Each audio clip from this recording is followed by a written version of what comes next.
Olá, pessoal, tudo bem? Eu sou Ananésia Ramos, sou especialista em segurança de alimentos e dando continuidade à nossa série de vídeos sobre o APPCC, nós vamos falar hoje sobre o sexto passo, que é a parte onde nós listamos todos os perigos, fazemos uma comparação aí com cada etapa do fluxograma que nós fizemos na etapa anterior e seguimos depois para a nossa análise de risco.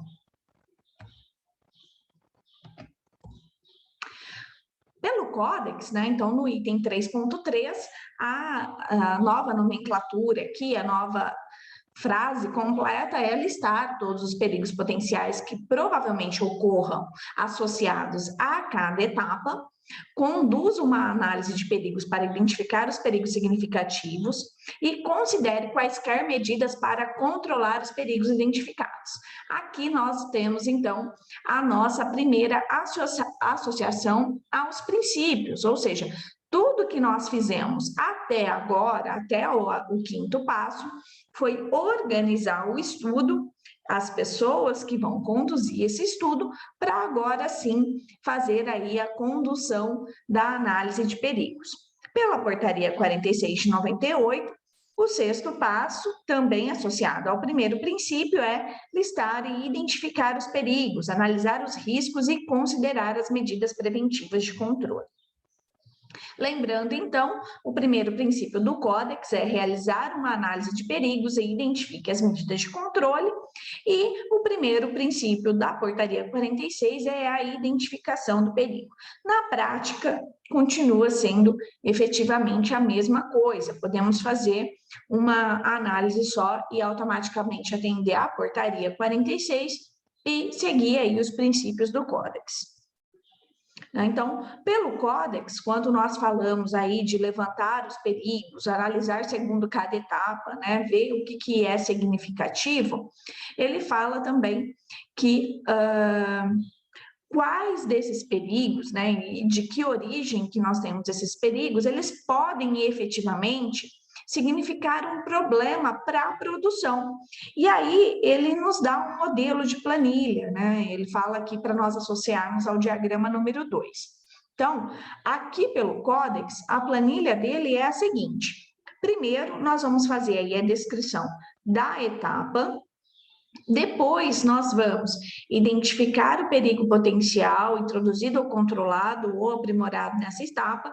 Aqui ele traz esse levantamento em relação aos perigos biológicos, químicos e físicos, né? Mas, lembrando que o Códex ele entende que o perigo de alergênico está dentro dos perigos químicos, mas nada impede que nós façamos aí um item separado, incluindo alergênicos e fraude.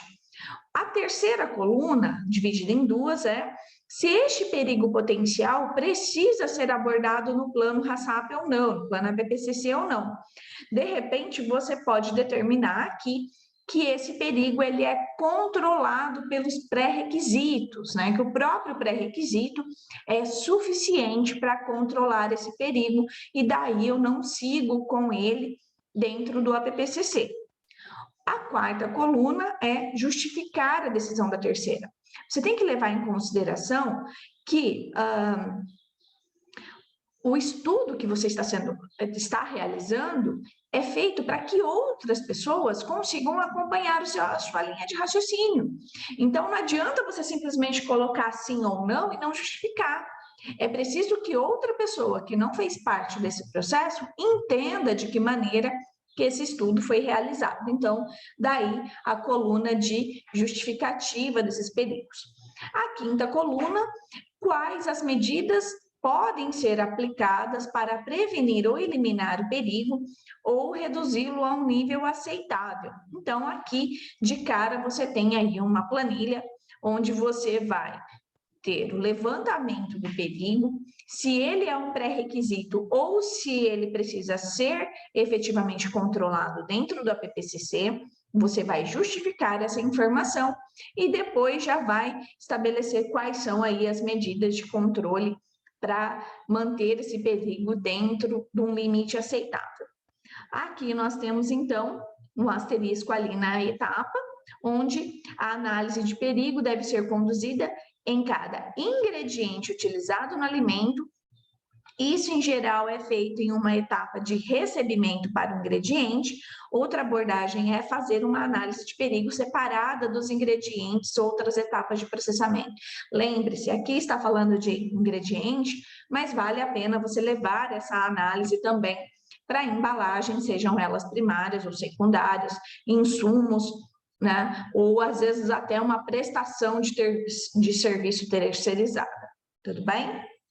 Já ainda falando no Códex, né, você precisa levar em consideração a lista de todos os perigos que são potenciais, né, de que maneira que esse perigo pode acontecer em cada etapa, e aí você precisa considerar as entradas e as saídas dessas etapas, de acordo lá com o fluxograma, com o escopo, com o produto e tecnologia que nós analisamos até então.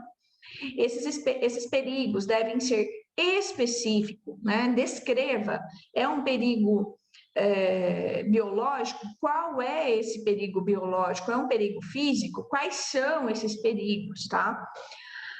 A análise deve ser simplificada no sentido assim, você tem que ser objetivo em relação a isso que você está fazendo, né? E aí, e fazer essa amarração dentro do fluxograma, dentro de cada uma das etapas que foi estabelecida. Depois, nós temos aqui, dentro desses perigos essenciais para que ocorra a prevenção, eliminação ou redução a níveis aceitáveis. Daí a importância de você saber quais são os regulamentos técnicos para cada um dos produtos que você está fazendo, né? Lembrando que você pode dividir o seu plano APPCC por produto e por tecnologia. Você não precisa necessariamente fazer um fluxograma para cada produto que você tem na sua linha. Você pode fazer o agrupamento desses fluxogramas.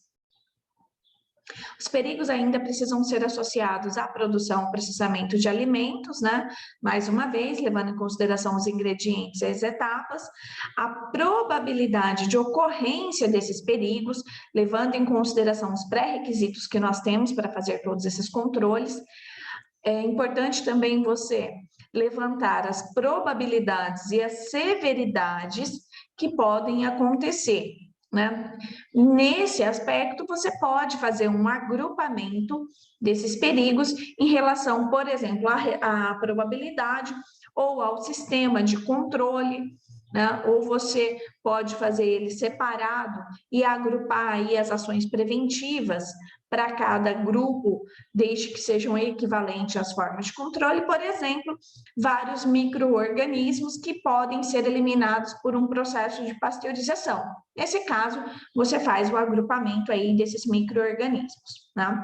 Quando eu falo em identificar os níveis aceitáveis do perigo, automaticamente eu estou pensando em regulamento, em legislação. O que a legislação me diz que é aceitável ou não? As instalações e equipamentos, né? Dentro do levantamento dos seus perigos, ou das etapas, ou dos pré-requisitos, você vai considerar também instalações e equipamentos. E a capacidade de sobrevivência ou multiplicação dos micro-organismos que podem estar relacionados ao seu processo. Seguindo ainda na linha do Códex, né? Produção ou persistência de toxinas, produtos químicos, lembra que eu falei que o Códex entende os alérgenos aqui dentro dos químicos, ou os agentes físicos que podem aí ser inerentes ao seu produto, ou pode ser multiplicado ou aparecer conforme você estabelece o seu processo produtivo. Você vai fazer com base no uso pretendido ou probabilidade de manuseio incorreto do produto, né? Uma vez que nós temos aí muitos consumidores que não utilizam o produto da maneira que você está esperando. Então, de repente, você tem aí a questão mesmo dos ovos, onde a Anvisa pede para que nós não façamos o consumo desse produto cru ou mal cozido, e nós sabemos que existem tradicionalmente muitas receitas que sim utilizam os ovos cru ou mesmo com a gema muito mole. Planejar as condições para conduzir os pontos abordados e o uso não intencional do produto. Já pela portaria 46, né, nós vamos ter aí a mesma sistemática. Vou avaliar desde a matéria-prima, insumos, embalagens, cada etapa, né, os produtos, os perigos que podem ser controlados aí nas questões de pré-requisito, e ele traz para nós uma sugestão aqui de figuras para nós fazermos esse levantamento. É uma forma diferente, porque aqui ele separa em tabelas de acordo com cada perigo, né? Então, aqui é feita uma lista, por exemplo, dos perigos biológicos e de que maneira ele é controlado. Depois, na figura número 5, ele fala a respeito dos perigos físicos, e na sexta figura ele fala dos perigos químicos. Vocês veem que mesmo abordando ou apresentando de uma maneira diferente, a condução da análise é exatamente igual, né? Eu gosto de trabalhar com uma tabela maior, mais ampla e mais detalhada, até para a questão de facilitar depois o entendimento de quem vai ler o plano. Nessa sugestão aqui, nós temos uma coluna onde é feito todo o levantamento dos perigos, né, agrupando de acordo com o risco ou com a medida de controle. Eu vou determinar a severidade, se ela é alta, média ou baixa, e aí essa pontuação vai depender da matriz de risco que você vai estabelecer, né? Uma matriz mais simples, nós temos exatamente essa divisão entre média, alta ou baixa. Às vezes você pode trabalhar com uma matriz de risco muito mais detalhada, muito mais complexa, vai muito do produto que você está trabalhando, do escopo que você está estudando. E aí, lembrando aqui que a severidade tem a ver com o impacto que aquele perigo pode causar no consumidor.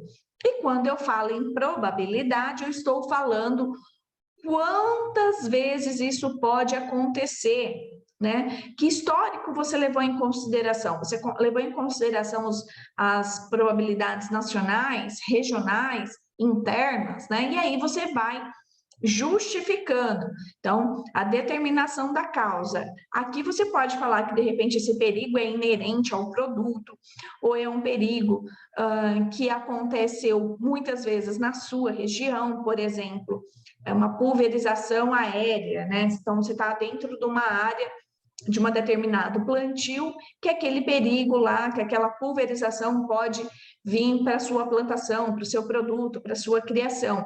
É necessário você avaliar isso mais amplamente, e isso vai impactar aí na sua probabilidade de ocorrência. Se você não tem histórico que justifique levar aquele perigo para a sua análise, não faz sentido você colocar. Então, você pode colocar lá em cima que aquilo foi avaliado e que não faz parte do seu processo, né? E aí determinar aqui na origem, antes de você levar para a sua árvore decisória ou para a sua matriz de risco. Tudo bem?